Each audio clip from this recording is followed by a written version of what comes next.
I think the biggest challenge to expanding the job market in Baltimore City, frankly, are the education system in Baltimore City and the fact that so many people don't have the skill set that matches where the jobs are.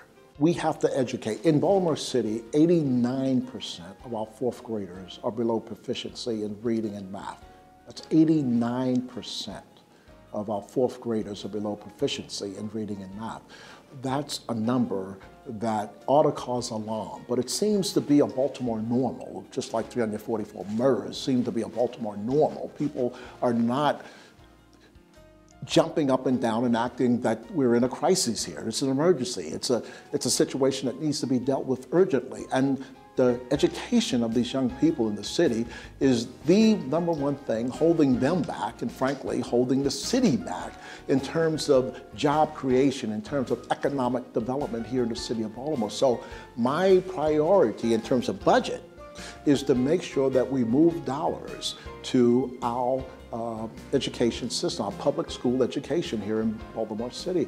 It's huge. And then secondly, we have to retrain and re-educate many of their older brothers and sisters, mothers and fathers, who have already gone through a not so good system, and so that they have the skill set now to go into jobs that would allow them to earn a sustainable living. Now, they could earn a few dollars of minimum wage, but minimum wage doesn't sustain any family today.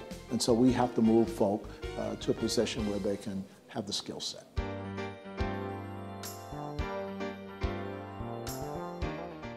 I see, hopefully, that there's more mentoring. What I've, frankly, would like to see, now, businesses getting involved in helping to create other businesses, small businesses, and sometimes being supportive of large businesses.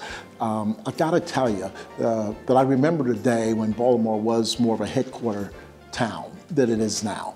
And I remember that the guys who headed up at that time a C&P Telephone, or Frank Buda, or Bernie Truslow of BG&E, if I could just call those guys' names, they were real Baltimoreans. And so when William Donald Schaefer went over to them and said, hey, we need help. We need help with the Baltimore Zoo, with the Baltimore Museum, with welcoming new business to Baltimore. Those guys were first in line to do that. What I would like to see, without aggravating anybody, present company, is to go over to the Greater Baltimore Committee and say, guys, come on, you know, don't be so insular. You've got to work with other businesses in this town and work with the communities around the town so that we energize us all, and that you're in the forefront of helping to create new businesses in the city. That new business is not your competition, it is your complement.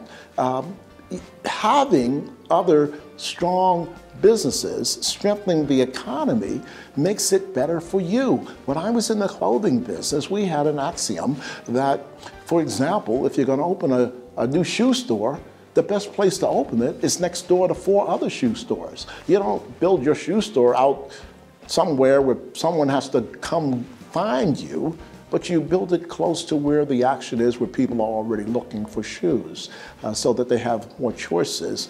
It creates an environment where there's greater traffic, and that's what we have to have our larger present built businesses do today. Help to create greater traffic within the city limits, so it helps all businesses be stronger.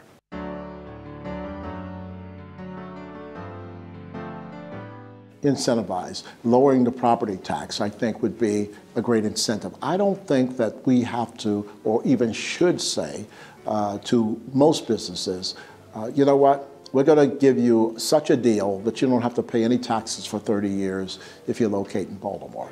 I don't think we have to do that, because if we are improving our education system, if we're improving our job skill training services, we have the amenities in this town that folk would want to locate to, the customer base and the employee base would want to be here. With the cultural amenities in town, I got to tell you, if you eat out a lot like I do, you can't find a better place than Baltimore City, that you can eat somewhere different every night and have a great experience.